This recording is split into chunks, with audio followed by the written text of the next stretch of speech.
This is SelfWork, and I'm Dr. Margaret Rutherford.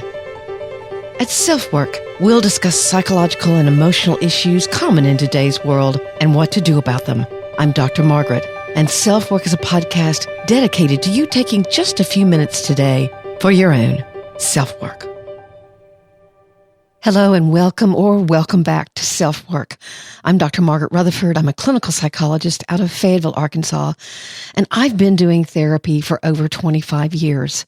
I've remained very passionate about what I do, and I decided about 2.5 years ago that I wanted to extend the walls of my practice to those who may already be interested in psychological and emotional issues and have their own therapist or have been to therapy. Maybe to those who've been recently diagnosed with anxiety or depression or an eating disorder or having some kind of relationship issue that seems formidable. And then there's that third group of people who might listen to a podcast but might never darken a therapist's door. So welcome to all of you, no matter what group you're in, or perhaps you don't fit in any of those groups. I want to start out today by thanking the people who have taken the time to leave written reviews on iTunes. This May, I've gotten a handful of them. And, my heart kind of goes pitter-patter when I see that there's a review up because I never know when someone really won't like the podcast. But I screw up my courage and I go look anyway. Some people have really given me some specifics about what they like. Someone writes about the fact that they've been much more isolated. And she says, I've also utilized my resources at work to get an appointment with a therapist. Thanks so much. That's great. Someone else says she's calm and patient. I'm going to have to tell my husband that.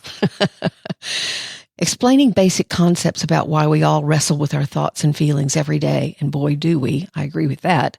Another listener writes, I'm impressed with the podcast and the very real action items she gives to listeners. As a man's therapist who runs a men's blog, Guy Counseling, I love sending my clients here to listen. Thank you so very much. That means so much that a therapist would also be listening and be affirming. Another listener says, I've been to several therapists over the years and they weren't much help. And I thought maybe it was just me not willing to do the work or not being able to grasp what it takes to make change. And I quit working on anything in my life. But I started listening to Dr. Margaret and things she said resonated with me. She gives us some fixes without therapy sessions to get us down the road. Another listener says, they're extremely informative and helpful. And the last says, I love how our podcast has so many different subjects she discusses. It's interesting and I appreciate this feedback because if you talk to someone who's a business coach or a podcast coach, they'll tell you, you really need to have a niche. You need to have something that you are really an expert on. But my practice has been very general. So other than Perfectly Hidden Depression, which many of you have listened to those episodes and have a book coming out on that November the 1st. But other than Perfectly Hidden Depression, I really do try to diversify these episodes because I want to try to reach as many people as I can. So thank you so very much. And I'd welcome any and all written reviews or just basic ratings. I'm very, very grateful. Today we're going to be talking about the 3 basic levels of change when I'm doing couples work.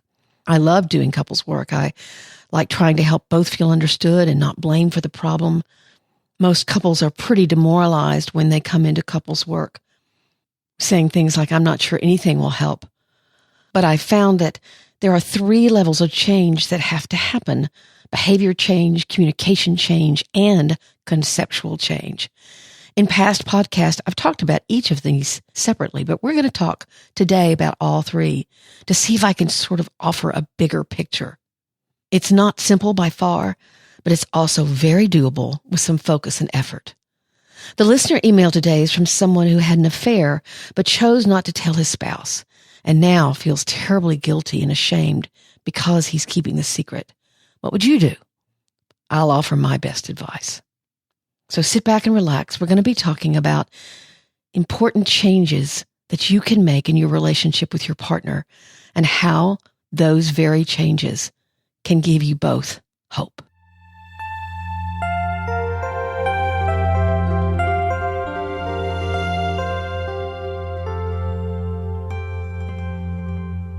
Often, very sadly, couples wait until someone's threatening divorce or separation before they come in to do couples work.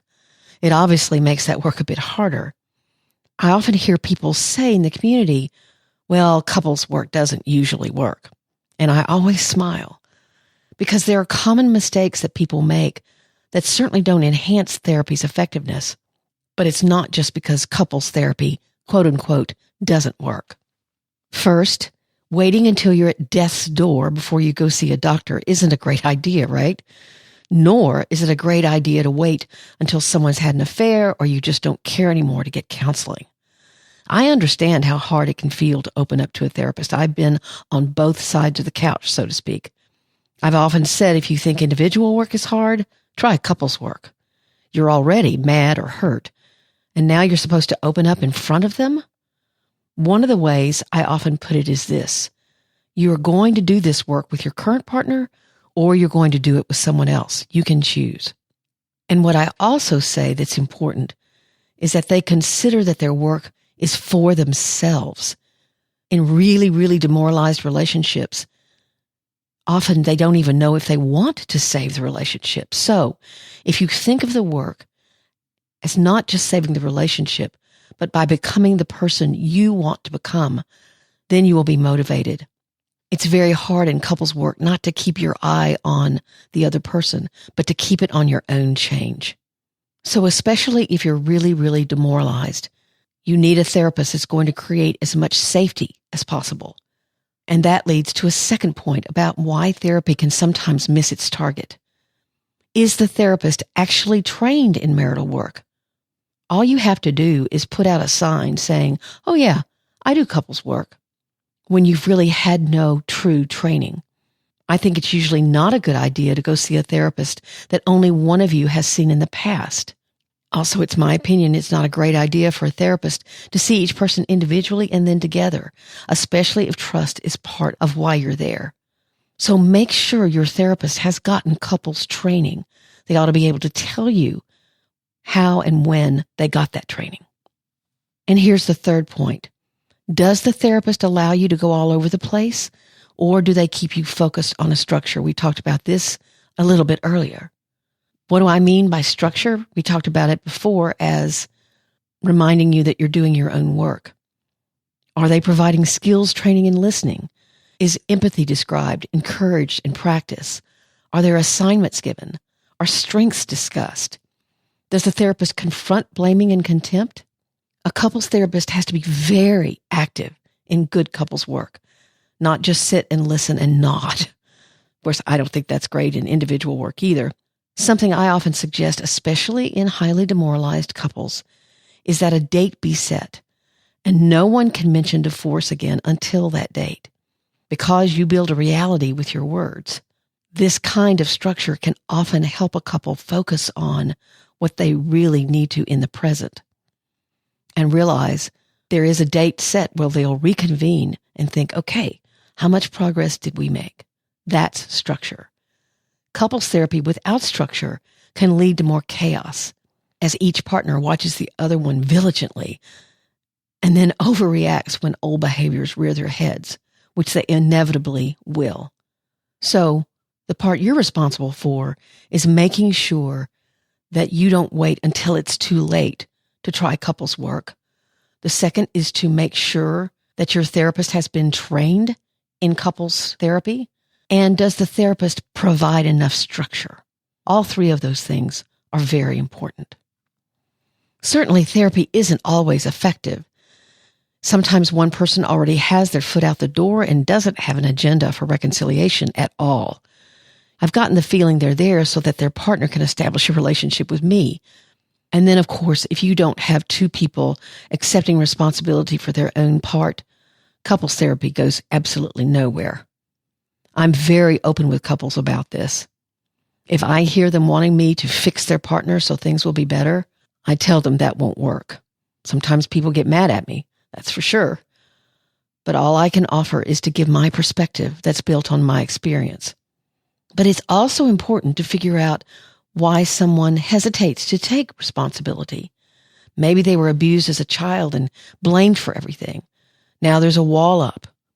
I usually ask someone who struggles with taking responsibility, what they're afraid of.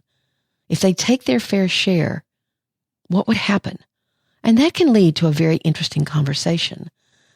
So a therapist doesn't give up on someone who seems to struggle to take responsibility, but you use that avenue then to explore the why. Perhaps they say, I'm afraid I'll be seen as weak or I'll lose control. And that gives you a key to what's going on. Even if you hear your partner or yourself say, I really think this is my partner's fault, you want to look at the why. Because when therapy works, the changes in the relationship can be amazing. So I mentioned in the introduction that we were going to be talking about the 3 levels of change. Why do I think this is important? Because all 3 are really vital in the maintenance of change. Everybody can change for a day, even sometimes a week. But for you to maintain change, you have to feel it on lots of different levels in the relationship. So first, there's the behavioral level. I bet each of you listening knows at least one behavior you have that's annoying or irritating to your partner. My husband hates that when I get out of the shower, I don't open the door inward, but outward. Frankly, it's just a habit because it's easier to get out that way. But it does drip a little. So when I'm being more thoughtful, I'll open it inward. No big deal. This may not seem like much, but I promise you, I hear lots of fighting about these kinds of issues. In fact, I remember in my first marriage, we had a huge fight that started out with us arguing about whether the towel that you step on after you get out of the shower should remain on the floor or be hung up. I know that seems absolutely asinine, and I don't even remember which side I took. I just remember that's where we started. For example, recently I had a couple tell me that a huge fight that they had almost every day started over whether or not she was pulling into the garage the right way as he perceived it.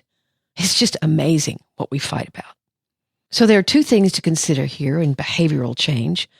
First, what of those behaviors could you begin to change easily? Literally, if you simply put your mind to it. Especially for a demoralized couple, these are the things that can begin to happen immediately that shows their partner they actually do have the capacity to 1, change, and 2, do something that shows they care about their partner. I can open the shower door inward. The husband who criticized the way his wife let off the brake in the garage can decide it really doesn't matter. Sometimes when a couple comes to me and we fill the first session with history and note-taking and me trying to help them set some goals, but they'll look at me and say, but you didn't tell us anything to do. And I'll say, just do differently than you've been doing. Choose a behavior that you can change easily that will show your partner that you care. The second part of this behavioral level of change isn't quite as easy, but it's extremely important. And that's to figure out what you're actually fighting about. For example, the garage fighting couple weren't fighting about how to stop the car. Their relationship issue boiled down to fear. They'd both been raised in abusive homes. They now had 2 children, and they both were scared silly that they weren't going to do it right. So they constantly criticized each other. When they figured that out, it was much easier to catch the criticism. Underlying issues can be fear, control, trust, loyalty, childhood stuff like actual fear of conflict. So many things. And it's important to figure out, and the therapist can be very helpful there, what that is. My husband and I used to fight about how my office bank deposit was going to be made. I insisted on doing it myself, although he worked at the bank and was much better at stuff like that. He finally told me something he figured out that was underneath our fighting. He said, "You're treating me like your dad treated your mom." And he was right. I was trying so hard not to be like my mom, I'd morphed into my dad, at least about money. And when I realized what was underneath that, I stopped, and we stopped fighting. Okay, so now let's shift into the second level of change, the first one being behavioral. We talked about bickering in episode 104, and very early on, I think it's episode 8, I did an episode on developing really good listening skills. You might want to go back and listen to that. There's a dramatic story in there that I won't tell again, but it's worth hearing. So the second level of change is about communication. If a couple says we don't communicate, what it generally means is we don't know how to listen. And there are huge gender differences here.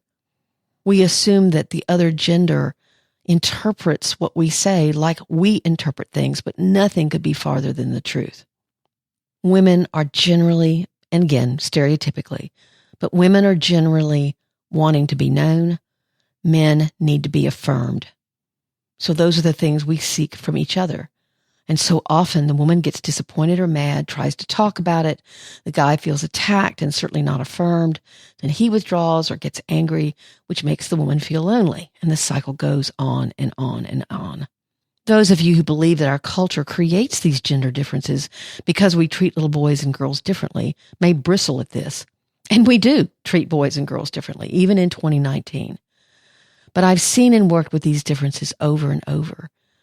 So realizing that your partner, if they are the opposite gender, doesn't hear you the way you hear them can be enlightening. Gay and lesbian couples have a different dynamic, but in my experience, it can help to talk about what you really yearn for from your partner, and how you communicate that is vital. There are so many specific communication tricks.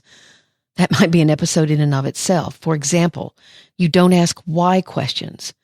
Why questions make anyone feel like they're on trial. Change those to how or what questions. Ask to talk about something difficult before you launch into a topic and your partner feels attacked or surprised. That usually doesn't go well.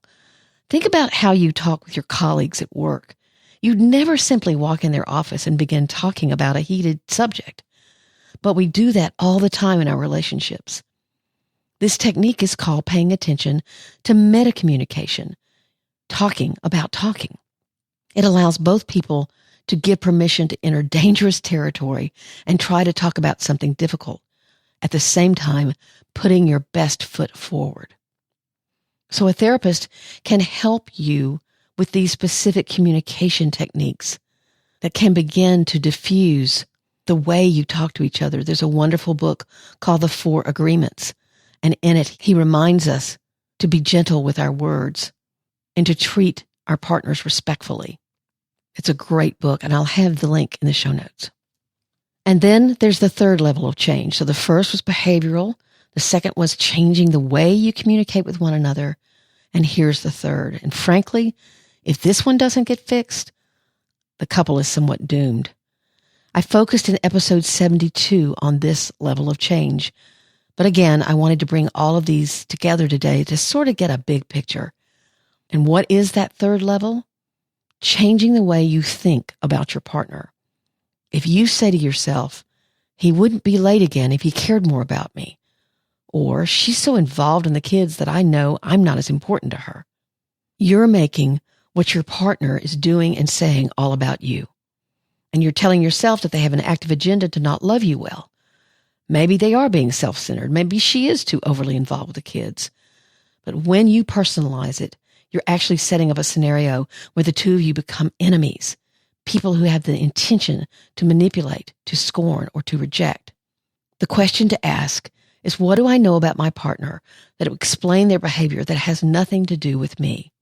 If the two of you can step back from seeing each other as the enemy and look for ways to feel more partnered, then that's a huge step forward. It's a conceptual change, this third level, a change in your thinking about the other one. This person is my partner. They put their feet on the floor every morning with the intention to love me well, not with the intention to do me harm. All three of these levels of change can lead to a greater sense of emotional intimacy if you allow it. New behaviors that give the message, you're important to me and I remember what you like. Really listening and figuring out what's underneath any fighting that's going on. Knowing whether you're affirming a male partner or giving the message that you know, you understand your female partner. And the third level of change is not seeing your partner as the enemy, calculating and being manipulative or selfish on purpose. You know, if that's true, then you have a much larger problem on your hands. Please think about these levels of change and decide where you could work on your own relationship and thus, of course, yourself.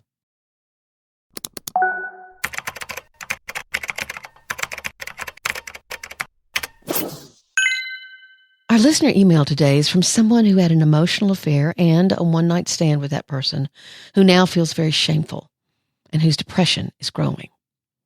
I don't know exactly where to begin, but I had a one-night stand in the fall of 2016. My partner of 14 years and wife of 2 and I were going through a very rough patch. I sought attention and appreciation from someone outside my marriage. There was a brief emotional affair and a one-time sexual encounter. I regretted it immediately. I knew as soon as it was over that I wanted my wife. I didn't want anyone else. I chose not to tell my wife about the infidelity. I didn't want to hurt her. Now, months later, I'm suffering depression and anxiety and deep shame and guilt over this infidelity. I'm seeing a therapist and I'm working on trying to forgive myself for the mistake I made. I feel sick.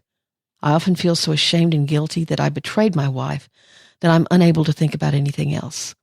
I cannot change that I made a mistake. Do you have any advice for me on how I can accept my mistake and move forward? I do not plan on telling her.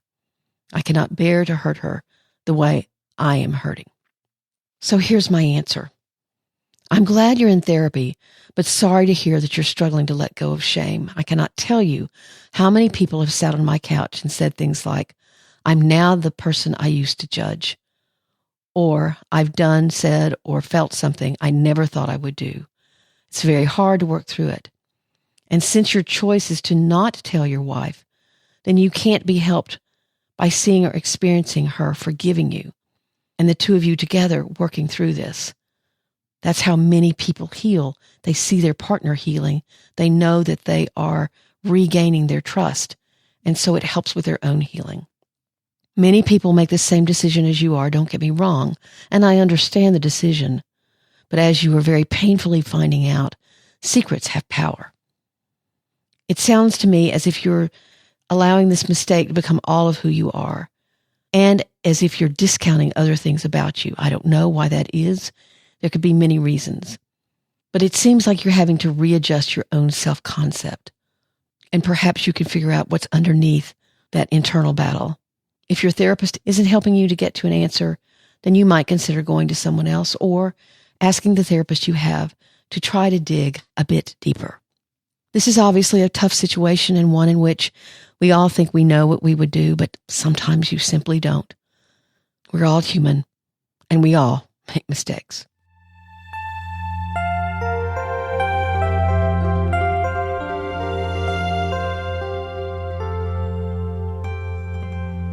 I want to thank you again for being here on SelfWork today.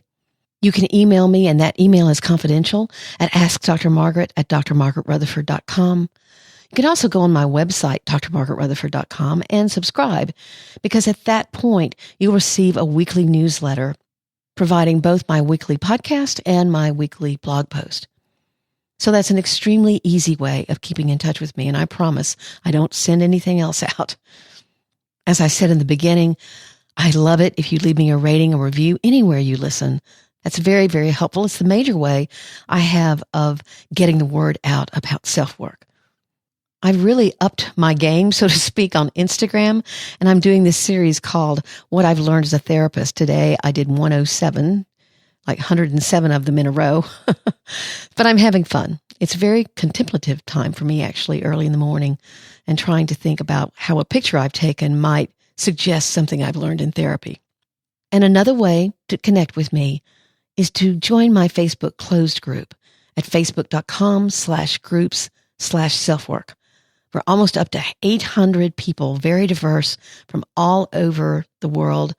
I accepted today someone from Nova Scotia, and I'd love to have you there. It's facebook.com/groups/selfwork. So thank you so much for being here. I hope this has been helpful when you think about changing things in your own relationships. Take very good care. I'm Dr. Margaret, and you've been listening to SelfWork.